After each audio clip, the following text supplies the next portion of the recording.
Now that we have a baseline when it comes to understanding culture, there's other factors that could lead to friction in a team or a company.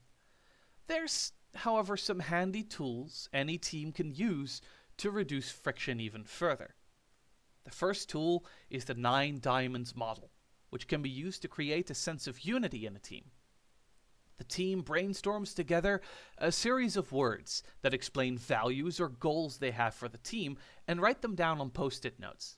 Examples are fun, clear team goals, commitment, creativity, etc.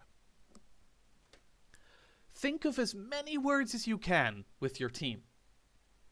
When you have a large pile of these words written, the team lays them out and then converses with one another. What are the 9 most important words for our team? Once the team has decided on the 9 most important words, the team comes together for the final part. Out of the 9 words chosen, the team must now define which are the most important out of them, and lay them out in the form of a diamond. Most important at the top, least important out of the 9 at the bottom. By doing this, the team understands priorities and involves everyone in the creation of team values and goals.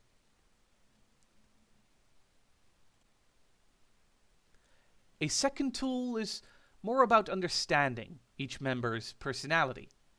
The HOTS framework, or Hods Framework, is what can be used to determine the personality of your team members, allowing them to explain what kind of person they are when it comes to working based on animals. The animals are the hare, the owl, the turtle, and the squirrel. Hares are creative and have a lot of ideas, but are bad at follow-through, and often get bored once an idea has to be put into practice. Owls are planners and define practical steps on how to put ideas into practice, but they can get ahead of themselves and, of course, their team. Turtles are cautious and can see problems before they arrive. They like to take things slow. They can, however, be seen as negative and are slow to embrace change. Squirrels are detail-oriented, methodical, and reliable. If they, however, don't have a step-to-step plan, they might not know what to do and will wait until told. Each team benefits from having one of each personality type, but one person can be more than one animal. If a person believes they have the traits of multiple animals, they can divide that into percentages. If someone believes they're mostly planners, but also take things a little slow, they can call themselves 80% owl and 20% turtle. If a team finds they're missing one of the personality types, they also immediately recognize what their team might need, and a team member might decide to try another form of work within the team. The last tool is Belbin's group roles. Just as each team member has their own personality, so too does a team have different roles. By looking over these team roles, a team can be more properly prepared in what every member is capable of, and it helps knowing what they will be doing. The team roles are separated between thinkers, action, and people. Thinkers think of ideas.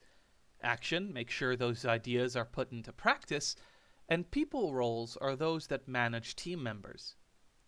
A person can have more than one role, but every team needs one thinker, one action, and one people role.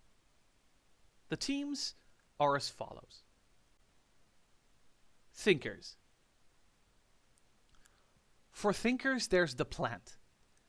Plants are unconventional and are good at creative problem solving, though they can sometimes have problems communicating their solutions. There's the monitor evaluator. They're logical and impartial. They have a discerning eye that allows them to see all options. They can, however, be overly critical and have difficulty inspiring others. And then there's the specialist. The specialist brings a lot of knowledge of a specific field to the team. They're dedicated to that field and highly knowledgeable. But they can, however, be hyper-specific with regards to what they bring to a team. Action. There's the shaper. The shaper provides the drive for the team to ensure they keep moving and have the necessary drive to finish their goals. They thrive under pressure and can overcome obstacles through their drive. They can, however, be very forward, prone to provocation, and can hurt team members' feelings by being that forward. The implementer. The team member that creates a workable plan and explains how to carry it out as efficiently as possible. They turn ideas into actionable steps. They can, however, be inflexible once a plan has been established and respond slowly to change. And then there's the completer finisher. Very capable at the end of a task, as they are the overseer of the whole project.